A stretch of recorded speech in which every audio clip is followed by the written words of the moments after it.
Hikmah yang ke-60 dari Al-Hikam, berkata pengarang Al-Imam Ahmad Ibnu Athaillah As-Sakandari rahimahullah, anta hurrun mimma anta anhu ajisun wa abdun lima anta lahu tami'un, yang artinya engkau adalah merdeka, engkau bebas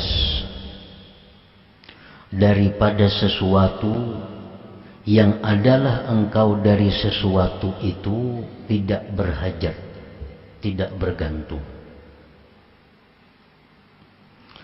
Dan engkau adalah budak, engkau adalah budak bagi sesuatu yang adalah engkau bagi sesuatu itu mengingini atau tamak.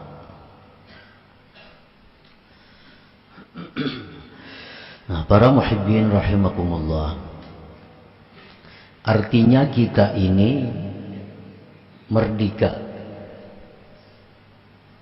Arti merdeka itu tidak terkekang, bebas daripada sesuatu yang kita tidak memerlukan kepada sesuatu itu. Nah, kita kada perlu lawan sesuatu itu, maka kita bebas daripadanya.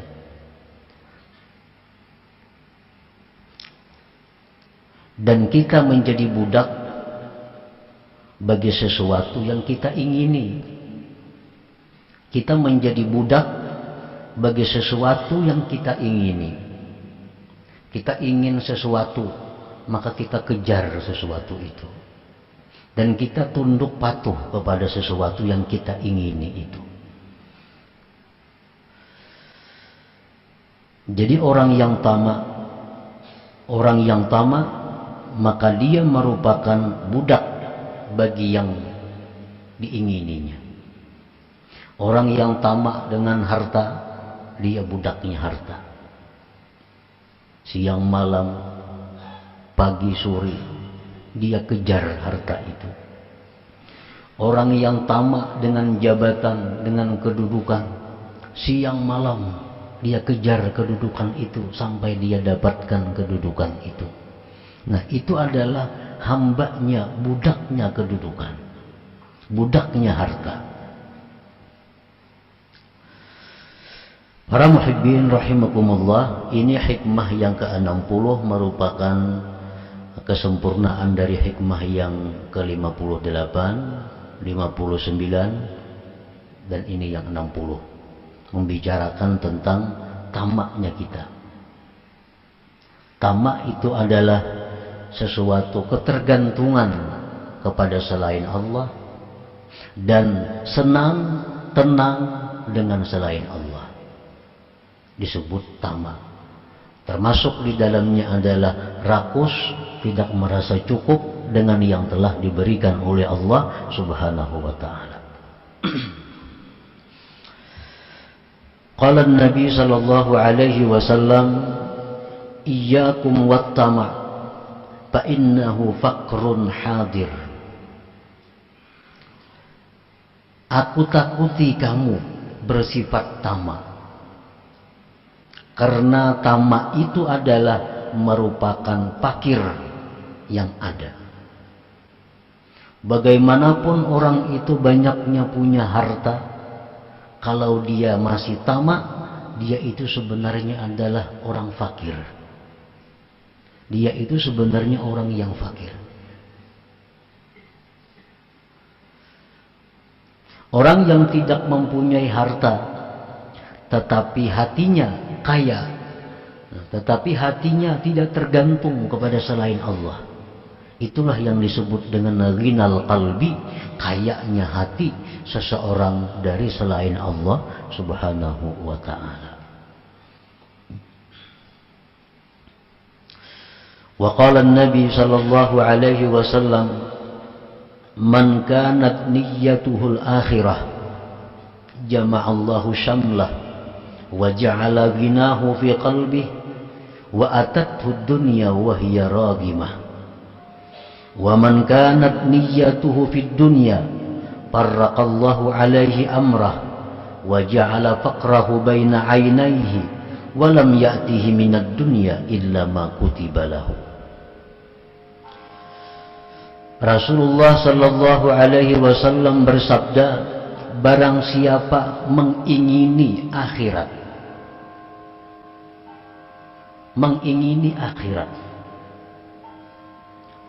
orang ini ingin menjadi hambanya Allah, orang ini ingin dapat keridhaan Allah, orang ini ingin masuk surga. Itu yang diingininya. Maka Allah himpunkan baginya perkara yang tercerai-berai, dan Allah jadikan kekayaannya di dalam hatinya, dan dunia akan datang kepada dia dalam keadaan menyerah dan hina. Orang yang hidupnya ini niatnya, keinginannya akhirat. Orang yang hidup itu pikirannya adalah bagaimana dia mempunyai bangunan, mempunyai gedung di dalam surga. Ini pikirannya. Orang ini berpikir, berkeinginan bagaimana caranya supaya aku punya gedung yang megah tapi di surga. Nah, itu pikirannya. Nah, orang ini akan didukung oleh Allah. Segala urusan-urusan yang tercerai-berai menjadi satu, menjadi mudah. Dan hatinya dikayakan oleh Allah. Dunia yang dijatahkan untuk dia akan datang hina menyerah kepadanya. Dan barang siapa keinginannya itu pada dunia, nah orang ini hendak berisi rumah nang megah nang mewah tapi di dunia, hendak berisi kendaraan nang baik nang mewah tapi di dunia, hendak mempunyai kebun ternak nang banyak tapi di dunia. Farraqallahu alaihi amrah, Allah cerai-beraikan atasnya urusannya.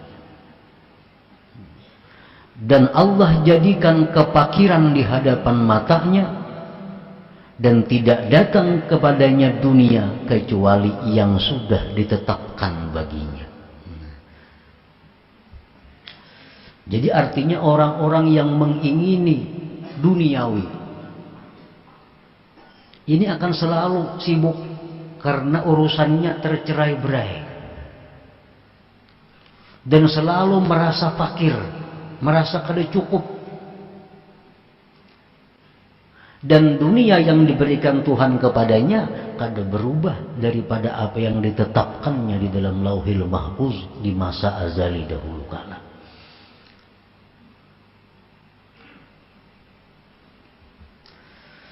Para muhibbin rahimakumullah. Jadi keinginan kita itu hendaknya jangan keinginan yang surut. Jangan punya keinginan rendah. Kalau kita hendak kepingin punya gedung tapi di dunia, itu keinginan rendah. Yang kita ingini itu sesuatu yang murah. Yang kita ingini sesuatu yang binasa, yang hancur. Tapi kita tingkatkan keinginan kita itu kepada gedung-gedung yang di surga yang kita miliki. Mobil-mobil mewah di surga tapinya. Apabila kita demikian pikiran kita, demikian keinginan kita, dunia itu akan datang sendirinya kepada kita tanpa susah payah mencarinya. Nah, para muhibbin rahimakumullah. Qala Nabi sallallahu alaihi wasallam, man asbaha wad dunya akbaru hammi yulzimullah ta'ala qalbahu thalatha khisal. Hammun la yanqati'u abada wa syughlun la yatafarraju minhu abada wa faqrun la yablughu muntahahu abada. Rasulullah sallallahu alaihi wasallam bersabda, barang siapa berpagi-pagi dunia yang menyita pikirannya. Artinya orang ini bangun guring, nah imbas sembahyang subuh, itu sudah memikirkan tentang urusan-urusan duniawi, urusan-urusan yang kada dibawa mati artinya. Maka orang seperti ini Allah lazimkan di hatinya 3 perkara. 1, hammun la yanqati'u abada, kerisauan yang tidak putus selamanya. Yang kedua, kesibukan yang tidak pernah lapang dia daripadanya. Yang ketiga, kepakiran yang tidak ada ujung baginya selamanya. Nah, para muhibbin rahimakumullah. Jadi pagi hari nabai sukanan, bangun guring, imbas sembahyang subuh, itu waktu-waktu yang kita disuruh Allah untuk zikrullah. Waktu itu waktu yang disuruh Allah kita memikirkan akhirat. Ini waktu pagi, awal siang, awal hidup kita. Pagi-pagi itu Allah menyuruh kita agar berpikir akhirat, jangan berpikir dunia. Oleh karena itu Allah subhanahu wa ta'ala memberikan ganjaran yang sangat besar kepada orang-orang yang di pagi itu berzikir kepada Allah. Man shallal fajra fi jama'atin thumma qa'ada yadhkurullaha ta'ala hatta tatlu'ash syams thumma shalla rak'atain kanat lahu ka ajri hajjatin wa umratin tammatin. Biar Nabi. Barang siapa sembahyang subuh berjamaah, kemudian duduk berzikir, membaca Quran kah, salawat kah, tasbih kah, menuntut ilmu kah, sampai terbit matahari. Kada sampar sejam itu, kada sampar sejam. Lagi sembahyang subuhnya kang 6 maginnya, kada sampar sejam. Sampai terbit matahari.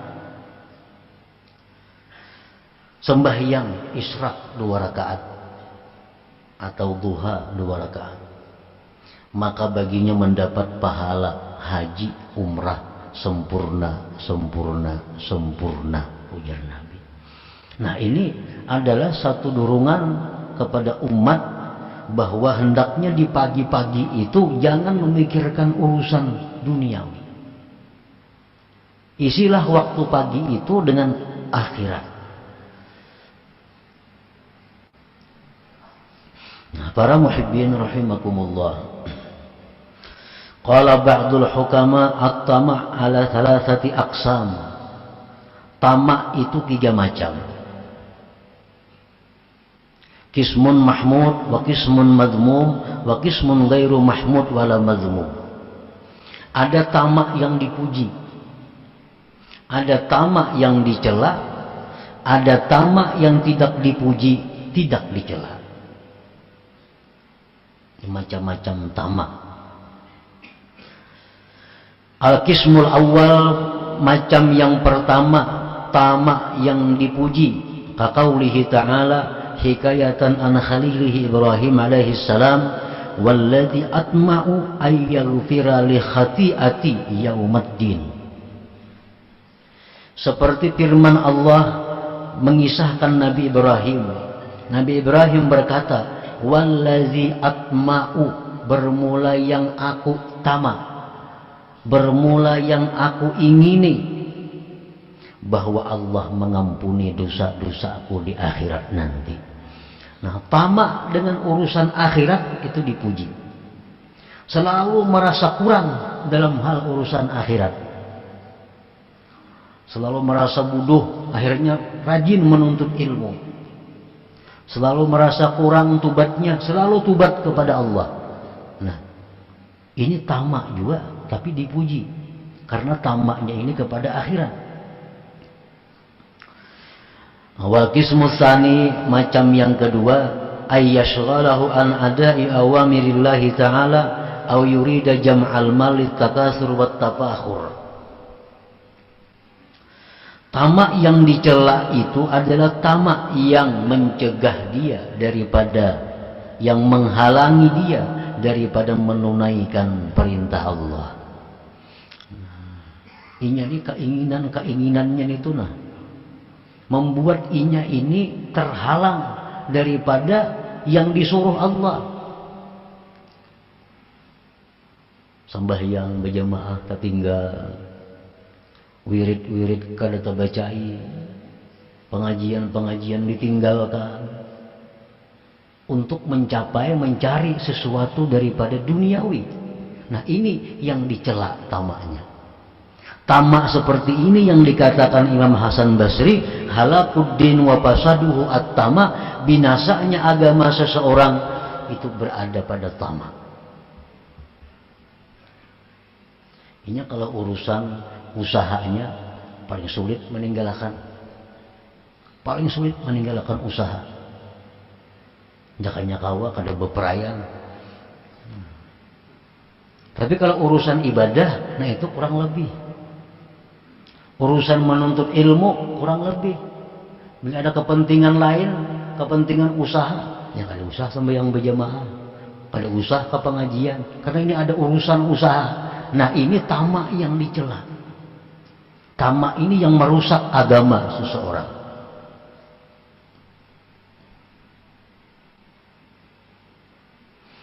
Au yurida jam'al mal litakatsur wa tafakhur, atau dia menghendaki mengumpulkan harta untuk berbanyak-banyak dan bermegah-megah. Nah, ini tamak.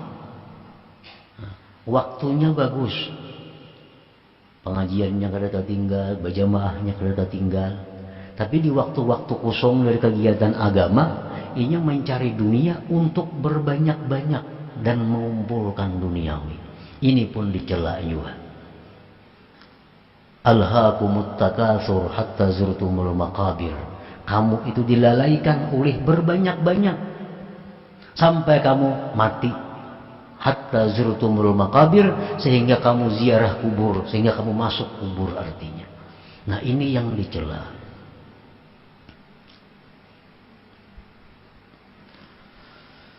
Wal qismu tsalis, bagian yang ketiga, dipuji kada, dicela kada. An la yatruka syai'an min an awamirillahi ta'ala wa la yurida bihi litakatsur wat tafakhur. Tamaknya seseorang itu kadang meninggalkan sesuatu dari yang disuruh Allah, dan dia kadang menghendaki berbanyak-banyak dan bermegah-megah.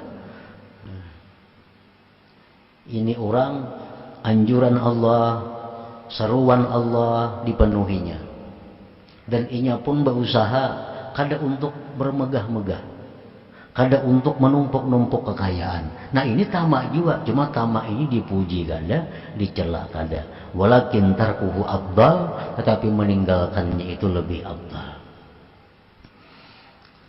Nah, para muhibbin rahimakumullah. Su'ila al-Ghazali, hal yazidur rizqu bit talab wa hal yanqusu bi tarkit talab.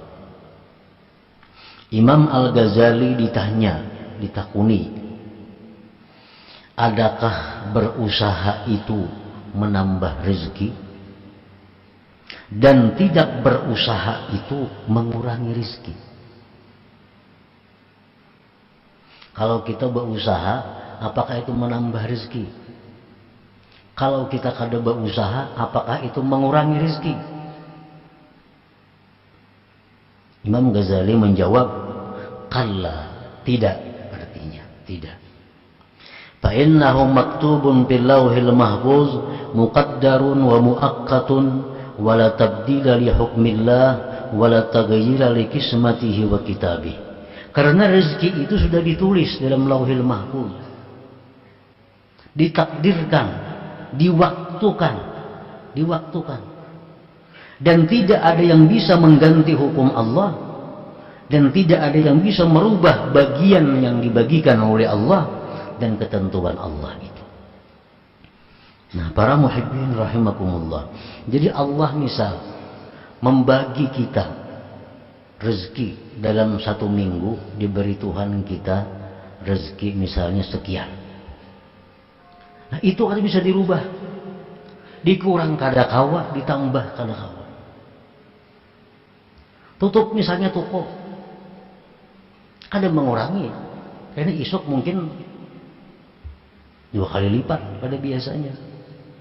Hari Jumat, hari tutup berusaha, karena itu Sayyidul Ayyam, karena itu hari akhirat.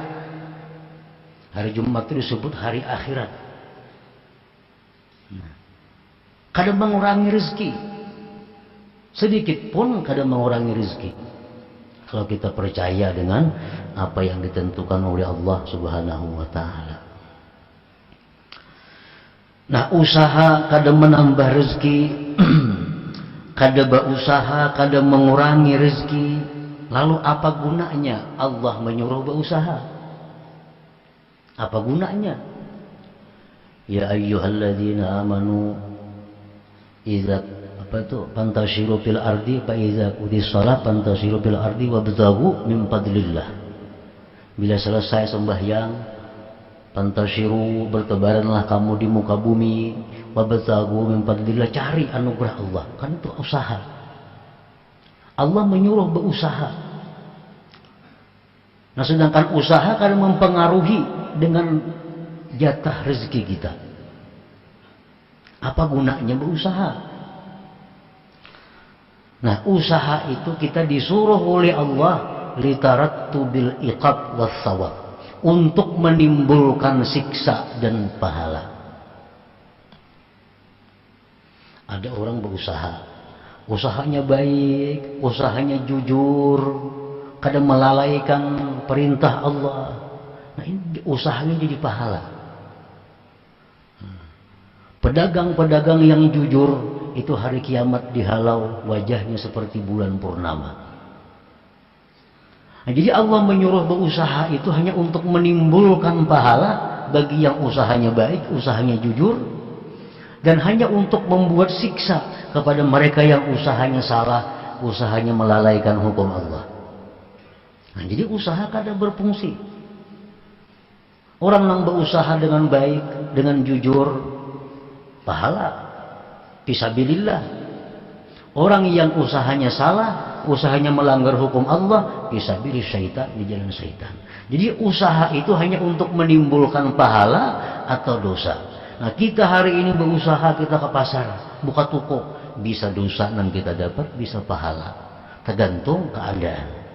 Kalau orang hari ini berusaha dengan tujuan bahwa keuntungan hari ini akan kunafkahkan kepada keluarga, membantu orang-orang sakit, untuk sabilillah, maka usahanya itu di jalan Allah. Kalau orang berusaha hari ini buka toko dengan niat keuntungannya untuk menambah harta, untuk memperbanyak harta, maka usahanya itu fisabilillah, syaitan, jalan syaitan. Nah, jadi usaha kadang mempengaruhi dengan kurang tambahnya rezeki itu. Cuma usaha itu bisa menimbulkan pahala, bisa menimbulkan dosa. Nah, para muhibbin rahimakumullah, lalu apa gunanya doa? Kan ada doa, ya Allah luaskan rezeki kami, maka kan berubah. Kalau kita dapat jatah seminggu dapat sekian, kita berdoa kayak apa aja, kada bisa merubah. Kenapa disuruh berdoa? Nah, Allah Subhanahu wa Ta'ala menyuruh kita berdoa itu adalah izharan lil fakri, untuk menampakkan kefakiran kita kepada Allah. Allah menyuruh kita berdoa itu hanya untuk menampakkan bahwa kita berhajat kepada Allah. Maulah doa kita nang manusia nih, apalagi nang banyak dosa nih, kau merubah ketetapan Allah, terlalu hebat doa. Nah, jadi doa itu hanya Allah menyuruh kita agar bahwa kita ini nampak fakir di hadapan Allah, agar kita nampak berhajat di hadapan Allah. Jadi doa kadang akan merubah apa yang ditetapkan oleh Allah dalam ilmunya, di dalam Lauhil Mahfuz itu. Nah, para muhibbin rahimakumullah, lalu kenapa kadang-kadang begitu kita berdoa terjadi? Kita berdoa, ya Allah luasakan pengharini rezeki hamba. hamba nak bayar hutang. Biasa sehari dapat rezeki 10.000, 15.000. Begitu bisukan berdoa sekali dapat 1 juta hari itu. Nah, kan kayak doa modelnya kabul nih. Kayak doa modelnya kabul. Padahal itu sudah ketetapan Allah. Hari itu memang dapat itu. Sama orang misalnya memotong sesuatu. Begitu dipotongnya putus. Tataknya pagat. Model kayak lading yang memagat itu. Modelnya. Padahal lading itu ada daya upaya. Itu ada daya upaya daripada Allah Subhanahu wa Ta'ala yang berbetulan dengan lading jatuh kepada yang dipotong tadi. Nah, amun kita madahkan doa kok, makanya kamu tuh murah rezeki itu Allah Ta'ala ngarannya. Allah Ta'ala. Doa kada bisa merubah yang ditentukan dalam ilmu Allah Subhanahu wa Ta'ala. Nah, jadi dengan adanya kita berdoa supaya luas rezeki, kita berpahala. Kita berpahala karena kita menampakkan bahwa kita fakir kepada Allah. Kita menampakkan kita berhajat kepada Allah Subhanahu wa Ta'ala. Nah, para muhibbin rahimakumullah, jadi kada ada gunanya kita tamak atau kada ada gunanya. Bahayanya maka banyak. Orang yang menipu karena tamak, orang yang mengangkat tanah orang karena tamak, orang yang merampok, menjuntan, korupsi karena tamak. Itu halakuddin, binasanya agama di situ.